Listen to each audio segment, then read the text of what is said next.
Apple iPhone 5 expected September 2012. After a false start last year, Apple have finally announced the new Apple iPhone 5. Featuring a bigger screen, faster processor and several other improvements, the iPhone 5 represents an evolutionary upgrade to the iPhone 4S, rather than being a revolutionary new device. One immediately noticeable thing is the larger screen, which is now a 4-inch 1136 by 640 pixel panel rather than the old 3.5-inch 960 by 640 pixel panel of the 4S. Compared to the competition, the old display was tiny, but the new display is still substantially smaller than other high-end smartphones. Apple say that the display now has 44% more colour saturation, making images more vivid. It's also a thinner display panel than before, which is one reason why the iPhone 5 is 18% thinner than the 4S. The operating system has been updated to iOS 6, and the pre-installed applications make full use of the larger screen. The home screen now supports 5 rows of icons as well. Third-party applications may need to be re-engineered for best results, but the iPhone 5 can run legacy applications in a letterbox format, which will aid compatibility. iOS 6 will be available for other compatible iPhones, the 3GS, 4, 4S, iPad 2 and iPad 3, after September the 19th. There are several other changes to the iPhone software. A new mapping application in partnership with TomTom replaces Google Maps, and the iPhone 5 now supports GLONASS as well as GPS positioning. Siri has been improved, and you can now post Facebook updates with it, which raises the possibility of some embarrassing accidents. And iTunes is simpler to use and features more integration with social networking services. On the back is an 8-megapixel camera with an LED flash capable of 1080p HD video capture, and the front-facing camera has been upgraded to produce 720p video. Apple say that the primary camera is 40% faster than in the 4S and has several other improvements too.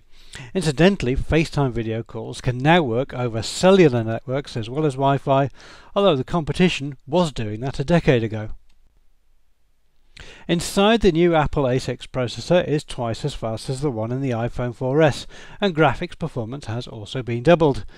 One of the games showcased for the iPhone 5 is the incredibly detailed Real Racing 3, but a faster processor will also help with multimedia playback and even general web browsing.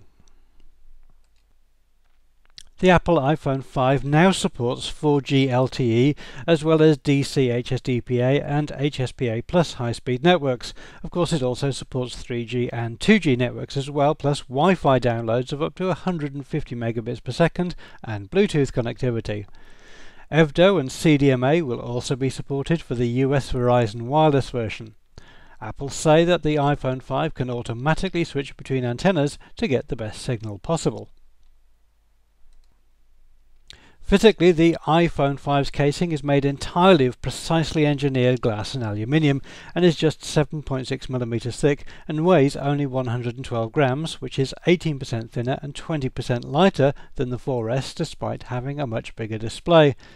There is a new type of lightning connector on the bottom, although adapters will be available for compatibility purposes. Available colours are black and slate and white and silver, so both devices have a two-tone effect that makes them more interesting to look at than the fairly plain slabby iPhone 4S design. We don't know how big the battery is, but Apple say that it's good for 8 hours talk time, 225 hours of standby, 10 hours of Wi-Fi browsing and 8 hours of browsing on LTE. In the US, it will cost $199 for the 16GB version, $299 for the 32GB version, and $399 for the 64GB version when taken with a new 2-year contract, which is the same price as the iPhone 4S was, so you can expect international versions to be a similar price. The iPhone 4S is now just $99 in the US with a new contract, and the original iPhone 4 will be free. Pre-orders start on Friday the 14th of September, and, lawyers permitting, the iPhone 5 will start shipping on the 21st of September in the US, Canada, UK, Germany, France, Japan, Hong Kong, Singapore and Australia, with other countries following shortly afterwards.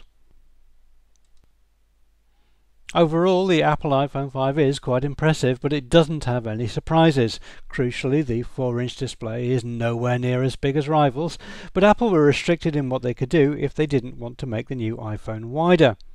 There appears to be no NFC support, and some higher-end rivals now offer wireless charging too. However, the rival Nokia Lumia 920, which does offer all those things, weighs a massive 65% more than the lightweight and very slim iPhone 5. Clearly, the iPhone 5 will be a huge sales success, even though it's a hardly radical phone by today's standards. Perhaps Apple will come up with something truly revolutionary with the iPhone 6? We'll have to wait and see.